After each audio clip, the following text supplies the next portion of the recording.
Hi, this is James Hunter.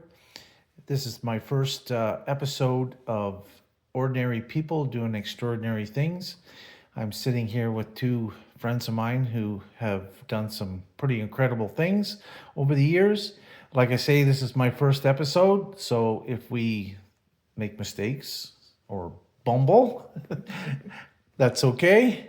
Um, let's start a little bit of a conversation here. So, Trent, what got you started in triathlon? Oh, it's pretty much the same as many people. The old Shepley vortex. And what's the Shapley Vortex? Well, so years ago, I met this guy Barry Shepley and his wife Karen, and Karen had just finished her second Ironman, I think, and we were. This is before the internet, before lots of things. So Barry was sending us updates like on voicemail. We called and we would sit around and listen to these voicemails. And I got so inspired, I got a copy of the application form, which back then was paper. I filled it in, sent it off. So what is an Ironman? It's a 3.8 kilometer swim, 180 kilometer bike, and a 42 kilometer run done back to back. And okay, and you filled it out, sent your application in, and which race was that for? So that was Ironman Canada in Penticton in 1996. Oh, okay. And then, So before that Ironman, I'd never run a marathon. I didn't own a road bike. I'd never swam that far. I'd never done a triathlon. And in the end, actually, Ironman turned out to be my fourth ever triathlon. and you were good at swimming back then, or no? You And I was just always a pretty good swimmer, so that part wasn't too bad for me. Oh, okay. And did you swim as a kid or just Yeah, like, I was always a swimmer. oh, just always a good swimmer? Oh, okay. And then you got addicted to triathlon? Yeah, well, I mean, after the first one, I just kind of things just kind of happened. So then we decided to do another few. Well, actually, after that first one, my first Ironman, then I started doing just triathlons, like regular ones, like shorter distance races, for a few years, and then eventually signed up for my second triathlon, which was Ironman Austria Okay. in 2003. And that was a full distance Yeah, triathlon? yeah, that was a good race. Um, How many have you done now? Most people are smart and they stop after one, but I didn't quite get that. So I've done 20 Ironmans. 20 Ironman. And that must take a lot of your time training. Uh, you would think so. Yes, you train hard. I train, but I could probably train a lot better. Actually, what kind of happened really is that I hadn't planned to do that many more Ironmans, but You got to Kona. well, yeah. So there was a story behind that one too, because what happened was we had a banquet for our triathlon club, and one of the raffle items was an entry to Ironman Canada. So I bought the raffle, I bought the raffle and I got it. So that would have been I think that was my sixth or something Ironman maybe. I can't remember exactly, but anyway, and that kind of got me on the path of getting into Ironman Hawaii, which I was never fast enough to actually qualify like by winning or placing my age groups. Just for your viewers, the Kona Ironman is the world championship, so it's the best of the best that compete in Kona once a year. Yeah. Thanks, Lisa. So anyway, so I got there's another way to get into Kona. They're called legacy spots. So if you've done 12 Ironmans, you can get a spot into Kona. Okay. So at that point, I had quite a few, so I decided to do that. So I think I have 6. Why not do another 6? yeah, exactly. So yeah, so And what motivates you to keep going in triathlon instead of like pursuing cycling or running races? Did you do any running races besides triathlon? Oh yeah. oh yeah, I've probably done 15 marathons besides that. 15 marathons. Yeah, That's incredible. yeah, but that was just for fun. I don't know. So around that era, like the group of us, we would pick a marathon somewhere every year to do. So usually in the States or a couple times in Europe. But yeah, we just the group I hung with. So for me, it was never about racing. I enjoy going to races, but I'm not competitive at all. It's really just about hanging out with a bunch of friends, doing cool things, and Hey, Lisa, tell me what the hardest part of training for a race is. did you forget? This was take 2. Take 3 now. Okay, Trent, what's the hardest part of training for a race for you? So what's interesting is that the thing I find hardest is when I have to work out alone. So occasionally the schedules and things like that, or whatever, I have to go and do workouts by myself.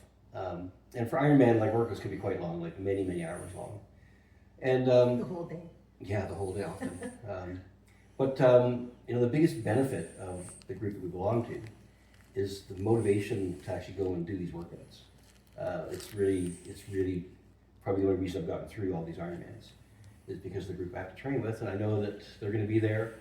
I have to get out of bed, get to that place wherever it is, get my bike ready, go ride for 7 or 8 hours, whatever it is. Right. And just you're motivated by this group. A 7 or 8 hour bike ride.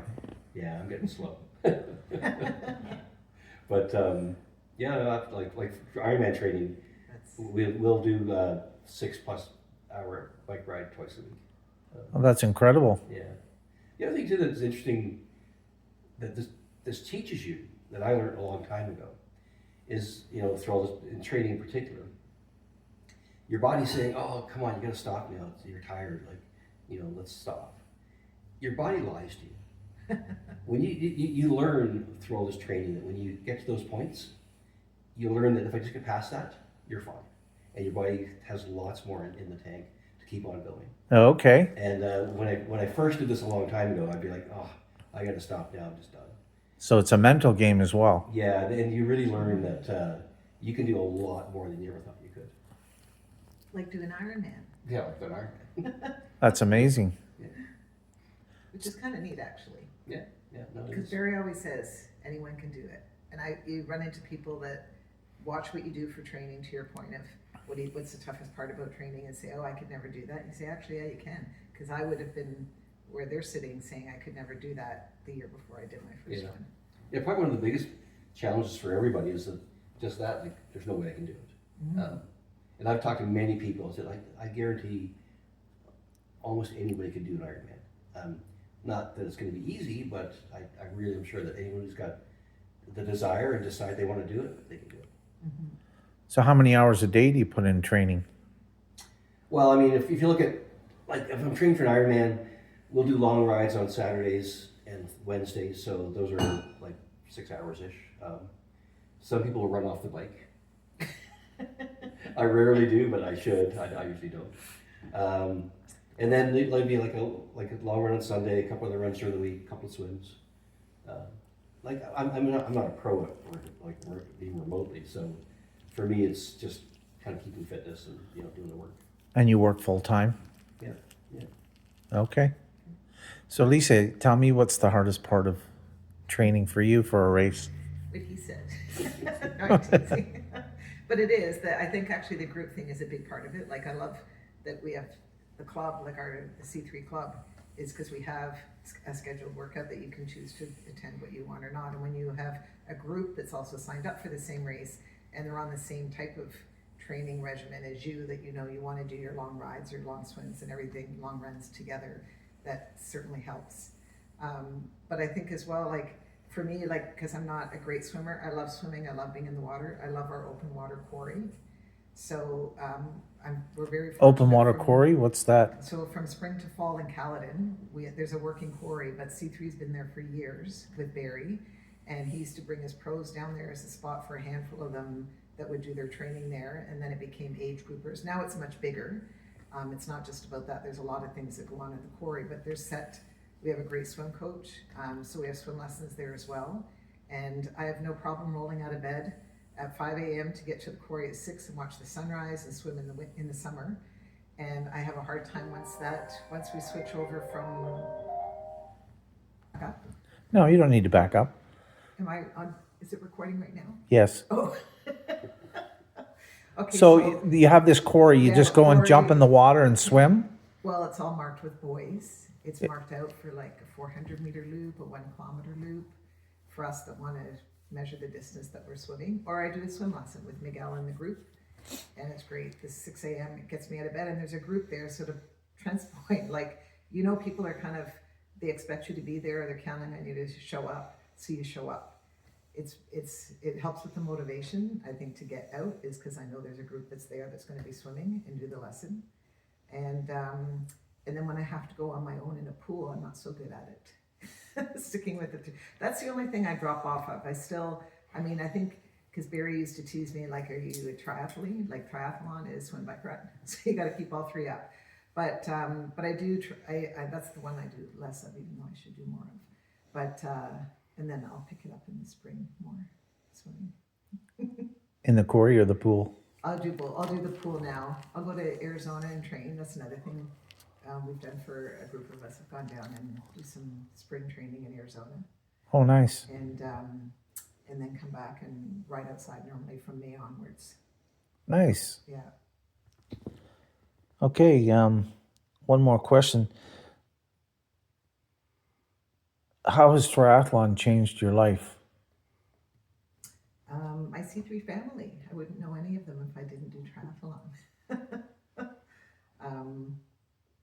And I don't know. I think, even to talking about how anybody can do it, I think not, like, just even knowing I finished like the first triathlon I did, which was a Kids of Steel, not even an Ironman.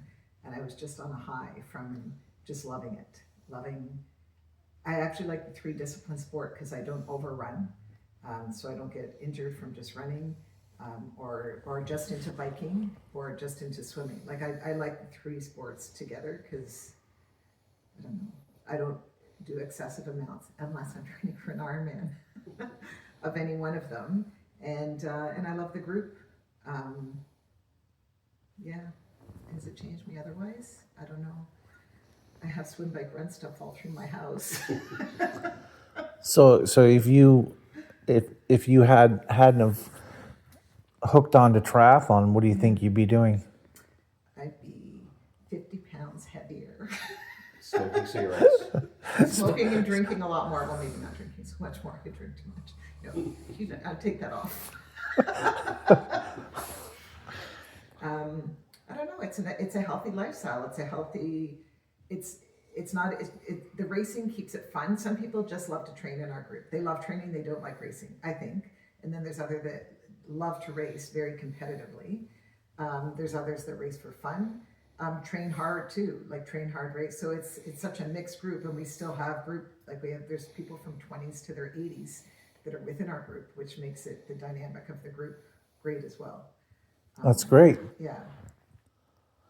So Trent, how has triathlon changed your life? Yeah, that's a good question. Probably the biggest thing is, since I got involved with Karen and Barry a long time ago, I don't think I've had a single vacation that didn't involve a race or a training camp or some kind of a destination to go do something fitness. Yeah, I hear you there. I think all my vacations are centered around races. Yeah. Yeah. So, really, it's really like the group, my core group of friends are really my triathlon friends. I'm sure if I didn't do this, I would have done something else. But it's probably been the biggest part of my life outside of my kids and my family. I heard you were a fast runner when you were in your younger days. That wasn't too bad for a while there. Yeah.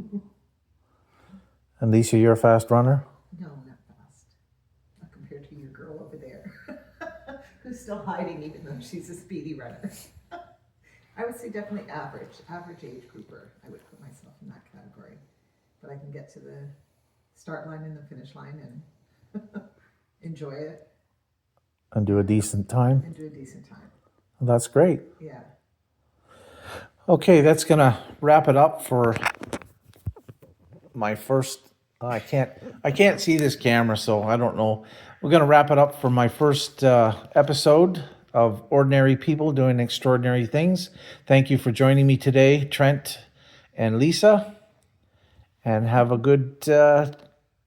week, and we'll see you in the next episode.